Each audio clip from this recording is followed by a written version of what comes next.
मुंबई में मानसून की दस्तक के साथ ही बारिश से जुड़े हादसे और बदहाल व्यवस्थाओं को लेकर सियासत भी तेज हो गई है। चेंबूर में एक स्कूल बस पर पेड़ गिरने से एक मासूम छात्र की दर्दनाक मौत के बाद ये मामला अब महाराष्ट्र विधानसभा के मानसून सत्र तक पहुंच चुका है। विपक्ष का आरोप है कि स्थानीय लोगों की लगातार शिकायतों के बावजूद बीएमसी ने समय रहते कोई कार्रवाई नहीं की, जिसकी कीमत एक मासूम को अपनी जान देकर चुकानी पड़ी। हालांकि सरकार अब बचाव के मोर्चे पर नजर आ रही है। शिवसेना शिंदे गुट के नेता नीलम गोरे ने कहा है कि भविष्य में इस तरह की घटनाएं दोबारा ना हो, इसके लिए बीएमसी के डिजास्टर मैनेजमेंट विभाग को जरूरी दिशा निर्देश जारी किए गए हैं और संवेदनशील पेड़ों की पहचान कर समय रहते कार्रवाई करने के निर्देश दिए गए हैं। उधर महाराष्ट्र की राजनीति में भी हलचल जारी है। एनसीपी के वरिष्ठ नेता सचिन अहिर के शिवसेना शिंदे गुट में शामिल होने पर सत्ता पक्ष ने इसे अपनी बड़ी राजनीतिक सफलता बताया है।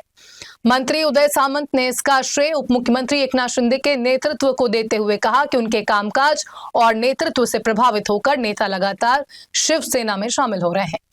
वहीं कांग्रेस नेता नाना पटोले ने मुंबई में बारिश के दौरान बिगड़े हालात को लेकर महायुति सरकार और बीएमसी पर तीखा हमला बोला है। उनका कहना है कि हर साल बारिश से पहले बड़े बड़े दावे किए जाते हैं, लेकिन पहली ही तेज बारिश में शहर की व्यवस्था पूरी तरह चरमरा जाती है।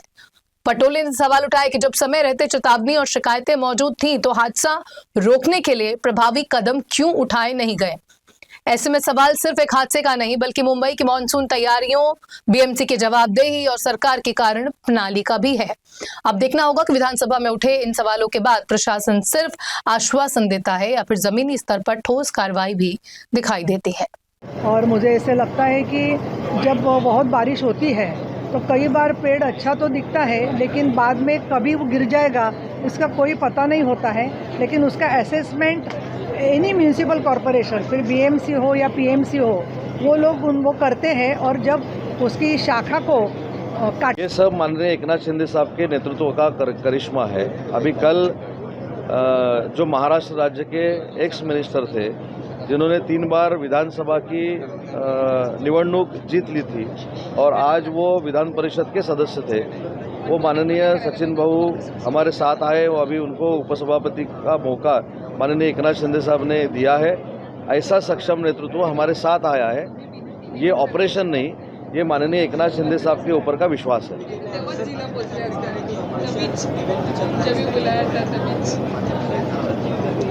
अगर वर्ली का एक नेता हमारे साथ आता है तो मेरे ख्याल से ये कंट्रोवर्सी को खड़ा करेंगी। कौन बोल रहा है, क्या बोल रहा है, लेकिन उनके पास के लोग तो निकल रहे हैं, ये तो सच्ची बात है। इसलिए सचिन भाऊ का हमने कल ही स्वागत किया है और बहुत लोग कतार में खड़े हैं। बाद में ऑपरेशन टाइगर ये सक्सेस हुआ, एकनाथ जी के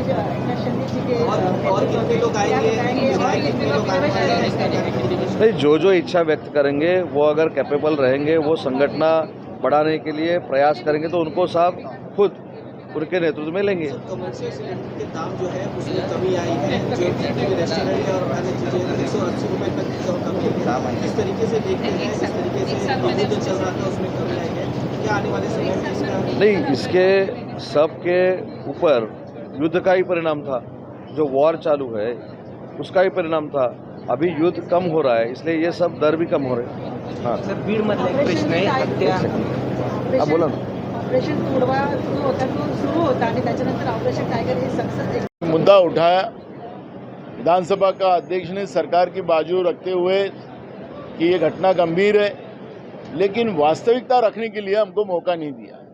विधानसभा अध्यक्ष सरकार को सपोर्ट कर रहे हैं, लेकिन वो खुद मुंबई के हैं। मुंबई का विकास का सपना दिखाकर बीजेपी और महायुति ने बीएमसी में कब्जा किया। सबसे अमीर हमारी बीएमसी है और वहाँ पर पैसे को लूटने का काम, लोगों के पसीने का जो टैक्स का पैसा बीएमसी में आता, राज्य सरकार की तरफ आता है, उसको लूटने का काम ये लोग कर रहे हैं। उसी का परिणाम है कि इस बार बारिश जून में भी पूरी नहीं है। अभी जून का आखिरी में अपन है, खत्म हुआ, अभी बारिश शुरू हुई है।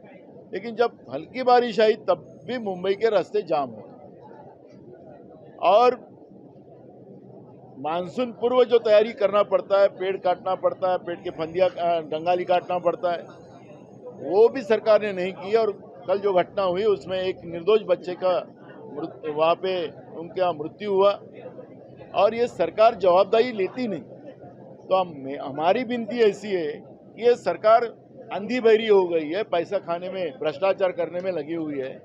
इसलिए माननीय न्यायालय ने ये सुमोटो ये कल की घटना को लेना चाहिए और ये सरकार को सबक देना चाहिए और मुंबई से लेके महाराष्ट्र तक पूरे महाराष्ट्र में जो भ्रष्टाचार का माहौल ये बीजेपी की सरकार ने बना के रखा है, 55% कमीशन खाने वाली सरकार जो है, इसको माननीय न्यायालय ने सबक देना चाहिए। ये अब सत्ता इतनी इनके पास है, जितना बड़ा बहुमत है, इसलिए ये सुनने को तैयार नहीं, ऐसी परिस्थिति आज यहाँ पे बनी हुई है। किसानों की कर्ज माफी सीधा सीधा करेंगे करके किसानों की कर्ज माफी जो है पिछले